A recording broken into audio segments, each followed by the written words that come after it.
جو قرآن نہیں پہنچا سکتا وہ غدیر نہیں پہنچا سکتا. اس لیے قرآن تمہاری ذمہ داری ہے. اور پھر اگر تم نے قرآن کو نہیں سمجھا تو یقیناً تم نے اہل بیت کو بھی نہیں سمجھا. یہ اب میں بات سے بات نکل رہی ہے تو میں کیا کہوں آپ کی خدمت میں کہ اس دور میں ہمارے پاس یہ جو قرآن مجید ہے حقیقت میں یہ قرآن نہیں ہے. اب آپ کہیں گے کہ یہ عجیب لفظ کہا میں. بالکل یقین جانے کہ یہ جو آپ کے پاس قرآن ہے یہ قرآن صرف قرآن نہیں ہے بلکہ یہ ایک تصویر علی کی ہے. اور ہی نہیں کیا ایک تصویر رسول کی ہے, ایک تصویر زہرا کی ہے, ایک تصویر حسن کی ہے, ایک تصویر حسین کی ہے. اب میں یوں نہ کہوں کہ قرآن کا ایک رخ الفاظ ہے دوسرا رخ آل محمد کا ہے. اس کا مطلب ہے جہاں قرآن ہے وہاں اس کے ساتھ علی ہے. اس لیے کہ جو فرمان رسول ہے علی قرآن ہے, قرآن علی ہے. اس کا مطلب ہے کہ جس نے قرآن کو اٹھایا گود میں رکھا اس نے صرف قرآن کو نہیں اٹھایا,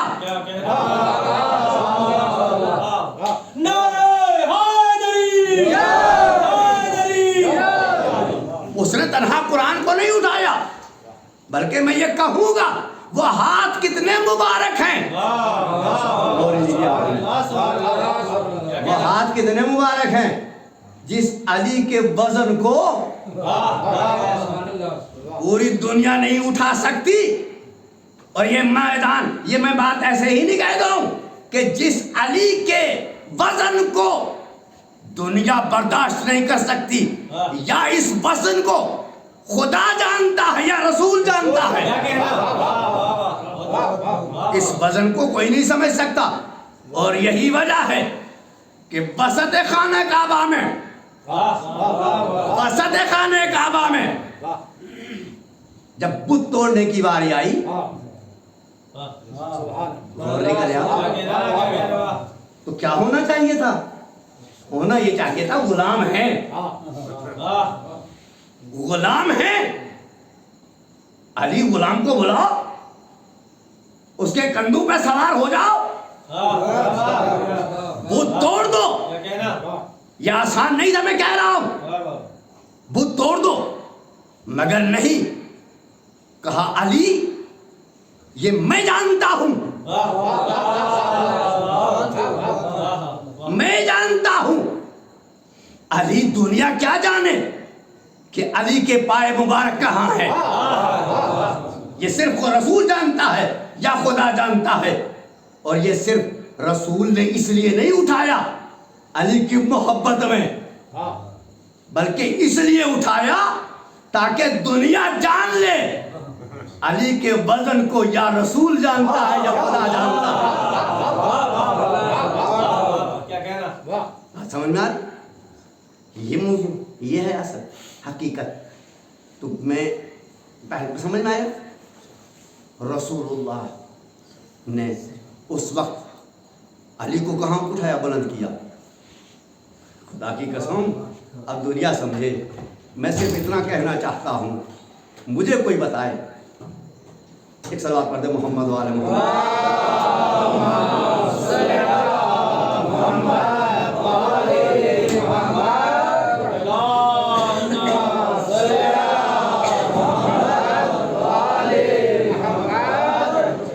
میں آپ سے پوچھنا چاہتا ہوں کہ ہم دلیل بھی دے رہا ہوں اس لیے کہ مجھے کہہ رہا ہوں کہ بچوں مجلسوں میں جب پابندی سے بیٹھو گے سنو مگر سن کے سن نہ ہو جاؤ, سن کے بیدار ہو جاؤ. اور اگر لگے کہ کہیں تقریر غلط ہو رہی ہے غور کرنے میں کیا غلط کر رہا ہوں, تقریر غلط ہو رہی ہے تو تقریر کے بعد سوال بھی کیا کرو تاکہ دوسرے دن پڑھنے کے لیے جب کوئی آئے تو کورا سوتا ہوا نہ آئے. یہ ہمارا مزاج بن گیا ہے بابا. میں کہہ رہا ہوں یہ ممبر یہ بحث و مباحثے کی جگہ تھی. ممبر ایک بولنے والے کا نام نہیں ہے جو پوری امت کو خاموش کر دے. نہیں, یہ اتنا بولنے والا ہے کہ جو نہیں بول سکتے انہیں بولنے کا سلیقہ سکھا دیتا ہے. بولا سمجھ میں نہیں آیا, کوئی مشکل نہیں. تو میں یاد کر رہا ہوں یہ جو برادران ہیں ہمارے, آپ ہیں, میں آپ سے سوال کر رہا ہوں, مجھے یہ بتائیے کہ جس قرآن کو پوری دنیا سینے سے لگائے گھوم رہی ہے, غور ہی نہیں کر رہے ہیں, ہمیں قرآن پڑھتے پڑھتے تھمتے نہیں ہیں, اور ایسے ایسے پڑھنے والے جو پڑھتے پڑھتے اندھے ہو گئے, پڑھتے پڑھتے اندھے ہو گئے. کچھ عرض کر رہا ہوں, پڑھتے پڑھتے اندھے ہو گئے. اب سمجھ میں آیا. سوال یہ پیدا ہوتا ہے کہ قرآن میں یہ پوچھ رہا ہوں, مجھے یہ بتاؤ کہ قرآن کتنا محترم ہے. کہا سب سے بڑا محترم ہے. بھئی قرآن ہی کے لیے تو امت جی رہی ہے. میں کیا عرض کر رہا ہوں میرے عزیزوں, اس لیے بات باہر پہنچ رہی ہے. کوئی ایک سننے والا بھی اگر میری بات کو سمجھ جائے تو میں سمجھوں گا میں نے غدیر پڑھا ہے. سمجھ میں آیا.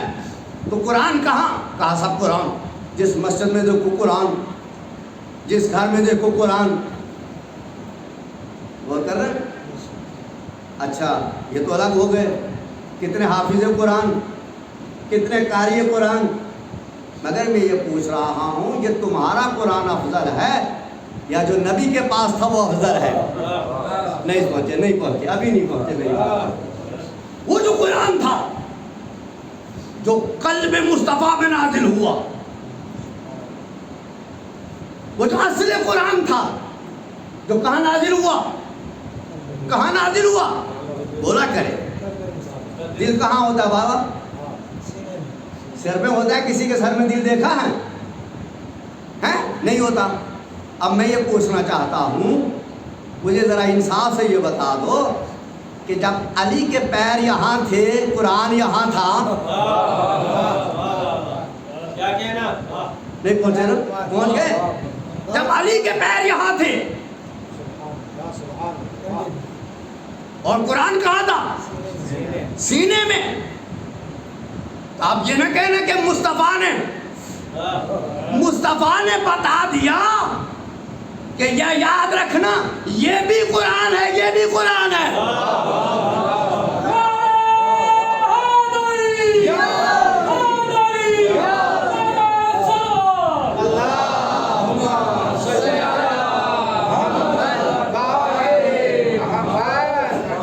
یہ بھی قرآن ہے, یہ بھی قرآن اور یہ بھی قرآن ہے.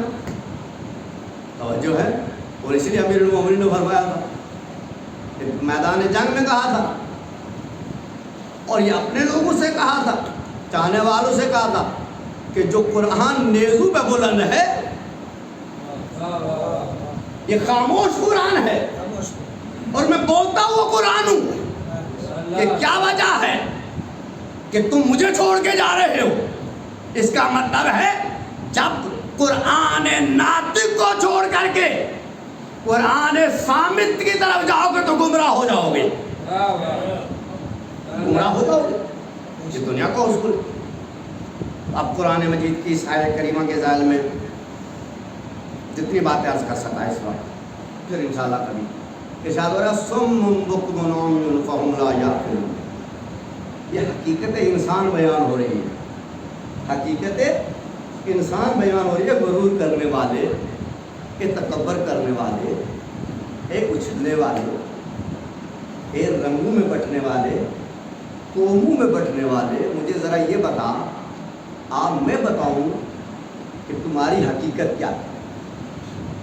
بڑی بات کہہ رہا ہوں, تمہاری حقیقت کیا ہے. میرے چاہنے والوں جتنے بھی یہاں بیٹھے ہیں, آپ سب سنتے ہیں یا نہیں سنتے؟ سب سن رہے ہیں. ماشاءاللہ سن ہی رہے ہیں تو بھی جواب دے رہے ہیں. اچھا میں آپ سے کہوں آپ دیکھتے ہیں تو یہ کوئی سوال ہے؟ کیا آپ دیکھتے ہیں؟ کہا صاحب آپ بالکل دیکھ رہے ہیں، قرآن کہہ رہا ہے۔ پھر آپ بولتے ہیں؟ کہا صاحب بول رہے ہیں، مگر قرآن کہہ رہا ہے میرے حبیب۔ اب یہ سمجھنا کیا کر رہا ہوں، کچھ وہ ہیں جو بولتے ہیں مگر خدا یہ کہہ رہا ہے کہ یہ گونگے ہیں، غور ہی نہیں کیا۔ کچھ وہ ہیں جو دیکھتے ہیں مگر خدا کہہ رہا ہے یہ اندھے ہیں۔ کچھ وہ ہیں جو سنتے ہیں مگر خدا کہہ رہا ہے یہ سنتے بھی نہیں ہیں۔ اچھا پھر ایک آخری بات رہی کل ملا کر کے، اللہ نے پورا ڈھیر کر دیا، کہا صم بکم عمی، نہ یہ بولتے ہیں نہ یہ سنتے ہیں نہ دیکھتے ہیں، فہم لا یعقلون، یہ عقل بھی نہیں رکھتے،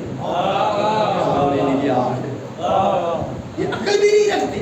اچھا بھائی، اور سوال یہ پیدا ہوتا ہے، میں یہ کہہ رہا ہوں، یاد رکھو میرے عزیزو، ہر سننے والے کو سننے والا نہیں کہتے۔ بات پہنچ رہی ہے؟ میں اسی موضوع پہ غدیر پڑھ رہا ہوں، اب غدیر کی طرف آؤں گا۔ جو تم سن رہے ہو اسے سننا نہیں کہتے، جو تم بول رہے ہو اسے بولنا نہیں کہتے، جو تم دیکھ رہے ہو اسے دیکھنا نہیں کہتے۔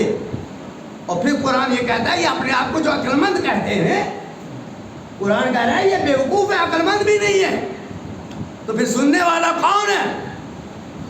بات پہنچ رہی نہیں پہنچ رہی ہے؟ ابھی اس کو مقدمہ پیش کرتا لیکن بات تمام کر دوں میں۔ اس لیے میرے عزیزو قرآن پڑھا کرو، غور کیا کرو کہ قرآن کہتا کیا ہے، کہنا کیا چاہ رہا ہے۔ اب پیغمبر نے اس آیت کی تفسیر غدیر میں کی، غور ہی نہیں کیا آپ نے؟ اس آیت کی تفسیر پیغمبر نے عملی تفسیر غدیر میں کی تاکہ دنیا کو پتا چل جائے کہ بے وقوف کون ہے، عقل مند کون ہے، اندھے کون ہیں، بہرے کون ہیں، گونگے کون ہیں۔ تو کوئی ایک ذات ایسی ہو، کوئی ایک ذات ایسی ہو کہ جس کے ذریعے سے قرآن کی عملی تفسیر بھی ہو جائے اور انسان کی حقیقت بھی بیان ہو جائے۔ توجہ ہے نا؟ بات پہنچ رہی ہے نا؟ میں مختصر عرض کرنا چاہتا ہوں، ایک جامع بات کہنا چاہتا ہوں تاکہ بات پہنچ جائے۔ اب سوال یہ پیدا ہوتا ہے، میں نے آیت پڑھی ہے قرآن مجید کی صم بکم عمی فہم لا یعقلون، نہ یہ بیچارے سنتے ہیں ریجیکٹ، نہ یہ بولتے ہیں ریجیکٹ ہیں۔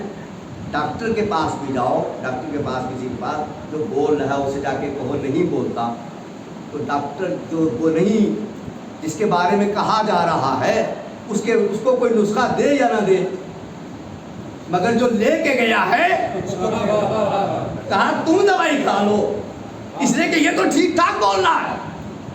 تو کوئی ایسا حکیم ہو، غور نہیں کیا آپ نے، جہاں ان کا پردہ بھی اٹھ جائے اور اس کی حقیقت بھی بیان ہو جائے۔ تو قرآن نے کہا حکیم میرا محمد ہے، آؤ اب پتہ چلے گا کہ تم ہو کہاں، تمہاری حقیقت کیا ہے۔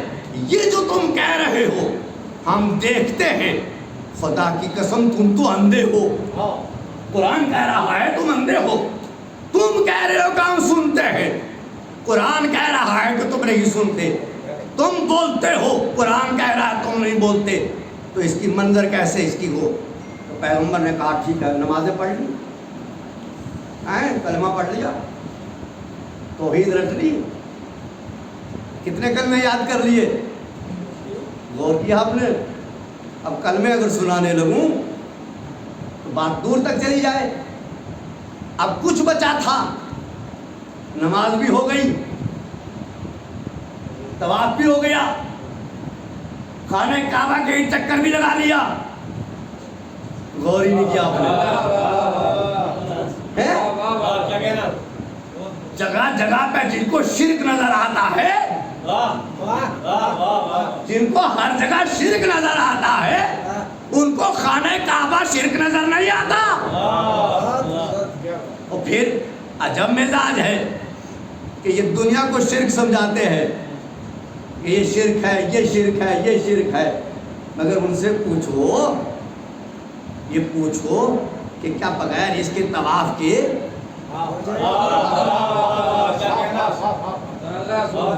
ایک گھر کے طواف کے بغیر ایک گھر کے طواف کے بغیر حج نہیں ہو سکتا؟ تمہیں اسلام نے ایسا باندھ دیا ہے، تمہارے شرک کو ایسا اللہ نے ڈھیر کیا ہے، تمہارے شرک کا ایسا اللہ نے ڈھیر کیا کہ تم دیکھو تو صحیح ہم کیسے تمہارے شرک کی ڈھیر کرتے ہیں۔ اب میں سوال یہ کرتا ہوں، مجھے دنیا یہ بتائے کہ بھائی علی کہاں پیدا ہوئے؟ کعبہ میں۔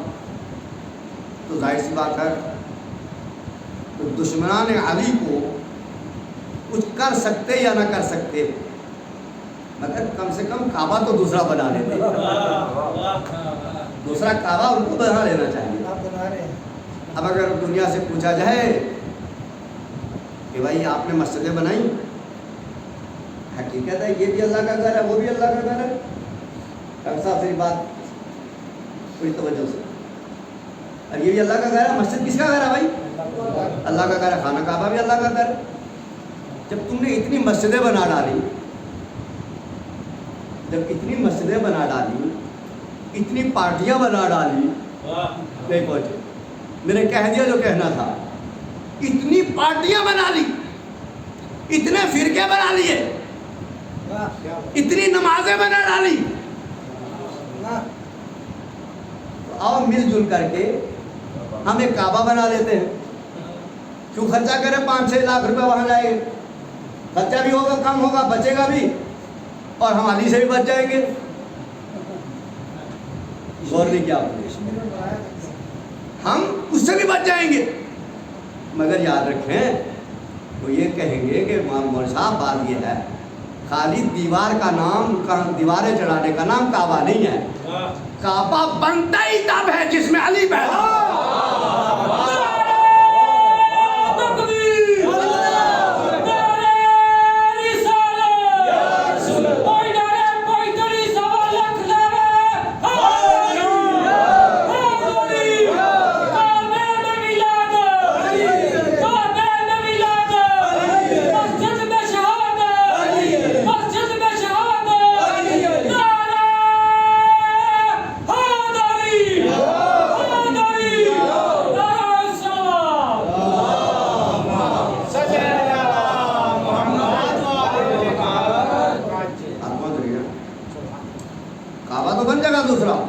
دوسرا علی نہیں ہے،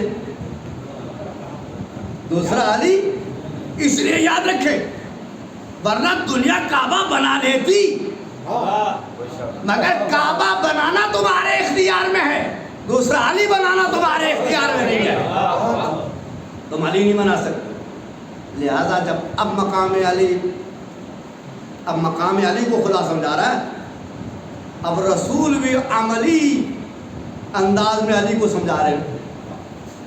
پوچھا غدیر میں، نماز ہو گئی، احرام اتر گیا،